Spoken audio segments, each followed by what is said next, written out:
I love how our producer Kate opened this story up with, as if Anna, meaning myself, needed another reason to be obsessed with dogs. Japanese researchers have discovered that our furry friends actually get teary-eyed when they're reunited with their owners. So this research paper is incredible. I love it. It was published in a peer-reviewed journal known as Current Biology. And here's what we know about the tear production of dogs when it comes to being reunited with their owners. The team said they conducted the Schirmer test, which involves placing a paper filter on a dog's lower eyelid to collect moisture. On 18 dogs who were reunited with their owners after being separated for 5 to 7 hours. So they said the dogs secreted significantly larger tear volumes in the first 5 minutes of meeting their owners again compared to when they were alone. So the researchers also ended up running another experiment in which 20 dogs met a human that they were not familiar with at all. And this time the dogs did not produce more tears than normal. And so they kind of controlled for that issue, which of course is important in the methodology. And so the team hypothesized why this happens.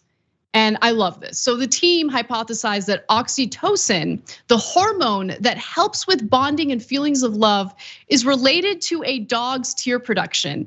In a third experiment, the researchers administered oxytocin in the eyes of 22 dogs. The researchers said the dogs began to produce more tears when this happened, but the increase was not observed when they dropped the non-oxytocin solution into the dog's eyes. So understand that your dogs genuinely love you, and there's a physical reaction of love when they see you, when they're reunited with you. And that's why dogs, and especially Charlie Caspez, my dog, are the best. Yeah. The best. Okay, I'm gonna be a huge downer here. Cut his mic. Of course. Cut his mic. So look, guys, we bred wolves into becoming dogs, and then we kept breeding and breeding them until we got exactly what we wanted. And what do humans want? We want unconditional love. Yes. And one of the things that humans respond to is tears. Because our babies have tears, and that's a sign of, hey, come give me love, care, and attention. So dogs that wound up having tears in their eyes when they see their owner got more love and attention. And so they kept advancing and advancing until now all the dogs are bred in exactly, not all, but almost all, in the exact way that humans want. We want for them to look teary-eyed and love us unconditionally, and that's what we got. Yeah, I will say that's the thing. The unconditional love, I would argue, is what really creates that special bond between humans and their dogs, right? Because even if you're going through a tough time, even if you feel isolated and lonely, having that companionship and that unconditional love really helps, obviously. And I wanted to get into what else the research team was suggesting here, because they suggested that the teary eyes might actually help dogs forge better bonds with their owners, like wagging their tails or licking their owner's face. Like, isn't it kind of incredible how they had already been demonstrating different body language and different signals to indicate that they love you, that they miss you, that they're excited that you're coming home. And I love that. It's like the best thing in the world. It makes you feel really good. The researchers conducted another test, by the way, with 74 human participants who were each shown 10 photos of 5 dogs, some of which had moist eyes. Let's also just acknowledge that the word moist is very uncomfortable. But the participants were asked how much they wanted to care for each dog on a scale of 1 to 5. And the test results showed that dogs with tears welled up in their eyes had 10 to 15% more people saying they wanted to care for them.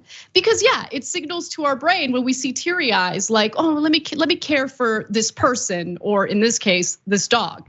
I totally get that. Yeah. I'm such a bah humbug about this. So I read a story about how the British royalty bred corgis. I don't even know if that's exactly the right way to pronounce it. I'm not a dog person, as you can tell. By the way, don't get me wrong, I love dogs. I'm a normal person. Okay, no, I'm not a dog expert, but when I'm in a room with a dog, Some of my best friends are dogs. Some of my best friends, they cry when they see me, even though I'm not their owner. Okay, but anyways, how they bred the corgis was that they just took small dogs out of a litter and bred them with other small dogs. And the larger dogs are discarded, right? I don't know how they discarded them. Don't get me wrong. I don't know that they murdered them or anything like that. But they were just like, they're not interested in them. And they got smaller and smaller and smaller dogs. That's how we influence the genetics of dogs overall in that particular species. So think about all the dogs that didn't have teary eyes when they met their owners, discarded, gone, until we got exactly the dogs that we wanted. It actually almost sounds like the Republican Party when Trump's doing with them. Don't you dare taint this story. God, why would you do that? Terrible. I reject it.